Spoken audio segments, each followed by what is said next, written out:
Are you ready to start your manuscript? Well, today I'm going to teach you exactly how to start.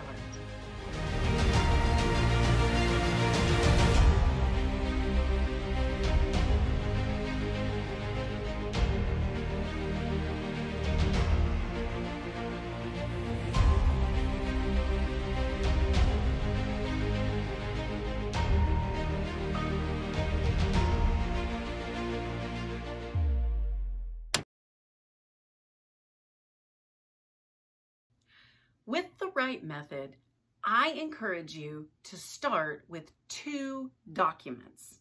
Let me tell you how to use those today. First, you're going to open whatever your favorite word processing program is.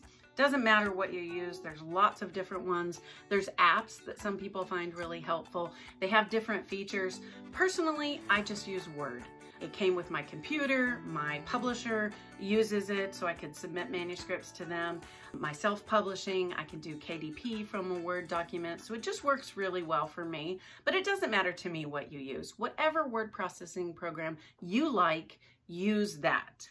But we're going to start with 2 documents in it.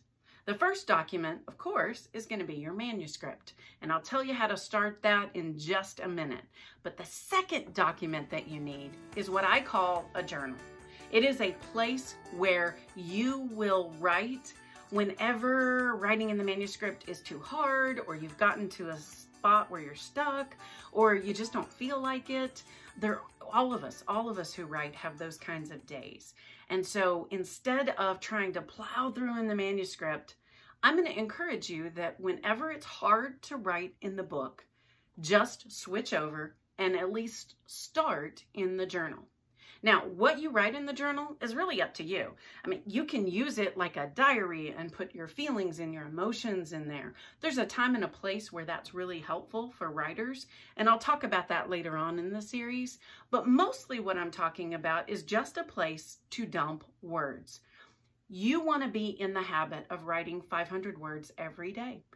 Regardless of what the day holds, what the day is like, you just want to be in that habit so that you show up every day. Maybe today inspiration doesn't strike. Maybe today you don't feel like writing, but by showing up, you prove yourself a writer. So that's what the journal is for. It's that holding place for containing your words that aren't for the manuscript, but still keep you writing. So here's some things that I do in my journal. I like to do my weekly planning in my journal. I just kind of list out things I have to do, and then it helps me to sequence them, put them in order, and maybe pick the things that are most important for this week. Sometimes I brainstorm ideas for future books, or ideas for characters, or ideas for where I want my book to go. In fact, I brainstormed what to put in this video in my journal. That's all a place for catching that. On Sundays, a lot of times I don't like to write, I don't like to work, and sometimes writing has felt like work. And so on Sundays, I do reflection activities in my journal.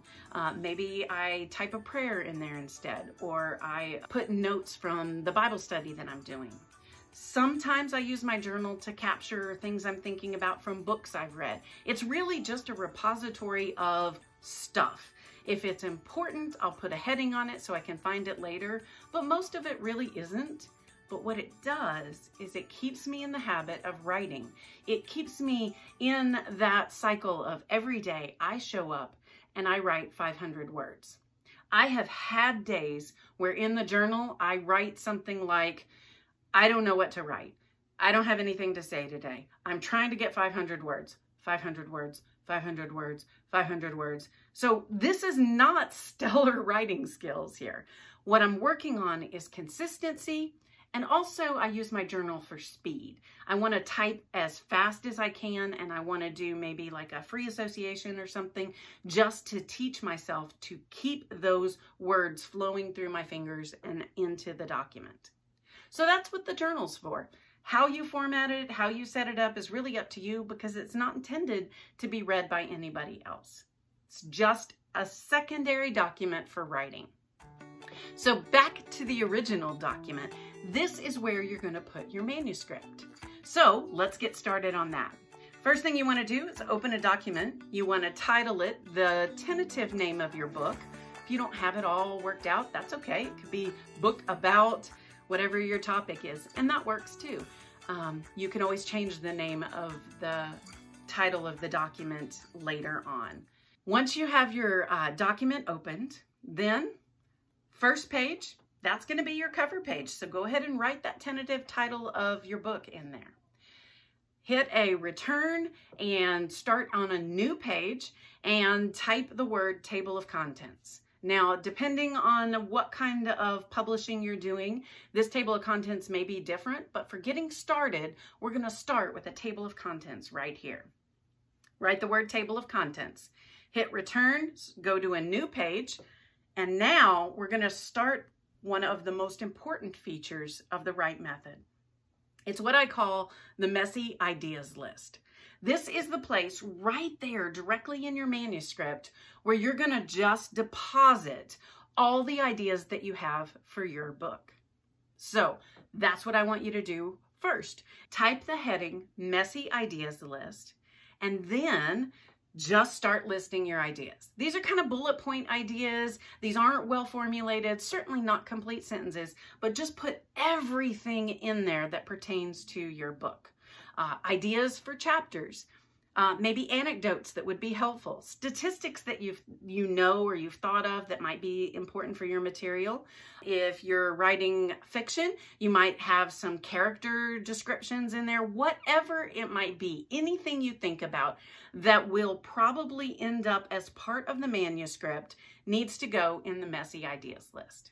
So for day one of your writing, this is it. This is your 500 words. You dump everything you can think of into the messy ideas list. Now, I know this is going to sound kind of counterintuitive because you may be thinking, well, if I'm just putting all these ideas here, why don't I do those in a different document and then keep my manuscript nice and clean? Well, you could. I mean, you can do whatever you want. It's your book. I'm just giving you a suggestion here. But what I have found is that if something requires me to get out of that document and go into another document to find the information that I need, there's enough friction there that I don't do it. Also, I have found that that's especially important when I have a new idea. Sometimes as I'm working on one section, I think of something else I want to include. And again, if it requires me to minimize that document and go open another document, put the idea there, and then come back to my original document, I just tend to not do it. Instead, I just go down and I drop it in my messy ideas list, and then it's right there. Maybe I'm not ready for it yet, but when I am ready for it, that idea is going to trigger my memory. That's the whole point of this. So that's how you start writing. You start by opening two documents, a journal and your manuscript. You start your title page, you put a place for your table of contents, and then you immediately go down to the next page and you start your messy ideas list. That's the place where you start to brainstorm everything related to your book. Tomorrow, I'm going to tell you what to do with that messy ideas list as you move into chapter 1.